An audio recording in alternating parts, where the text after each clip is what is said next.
Yo guys, what's up? It's DHC Volt, and today I have the character concept for Lizard, and this is the third one. So the idea going into Lizard is, tanks, Luke Cage, Hulkbuster, Colossus, everyone knows they kind of suck, because they make them they have armor and resistance, but they do no damage and they don't heal.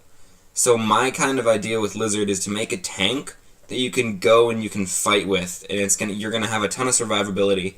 Not just from regen, but, being hit. Okay, so he's going to have two passives, Toxin Secretion and Flesh Hungry. Toxin Secretion, every special move that lands will inflict a poison, and that's going to deal 550 damage for 15 seconds. And then every poison inflicted is going to give Lizard a permanent energy resistance buff of 250 energy resist, and this maxes at 3.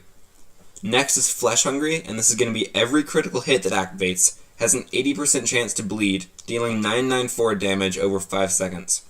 And then every bleed inflicted on the enemy will give Lizard a permanent physical resistance buff, giving 100 physical resistance. This maxes out at 10.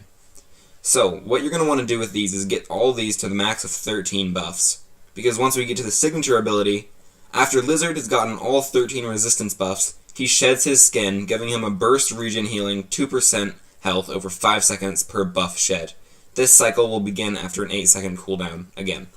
Okay, so this is going to be a 26% regen, and that's useful, but it's going to require some build-up. It's not going to be an easy regen like Wolverine, but I don't think it's too much build-up like maybe a Hyperion regen, where if you're not in map 6, it's not really worth using, Alright, then we got special moves. Special 1 is Vicious Fangs. These really don't matter, the names. I just kind of have fun making them. This is going to apply an armor break, dealing 40% armor reduction. Special 2 is Paralyzing Poison, and that's going to stun the opponent for 3 seconds. Special 3 is Underground Surprise, and that's going to stun the opponent for 3.5 seconds, and you can read the descriptions. Okay, so yeah, that's Lizard. This was kind of a shorter one. There's not much complication to this character. He's pretty straightforward. Lizard is one of my favorite Spider-Man villains, so I want him to be good if he ever gets released. He could be Science. I mean, it's the only class that really makes sense. So, alright guys, see you guys. Stay tuned.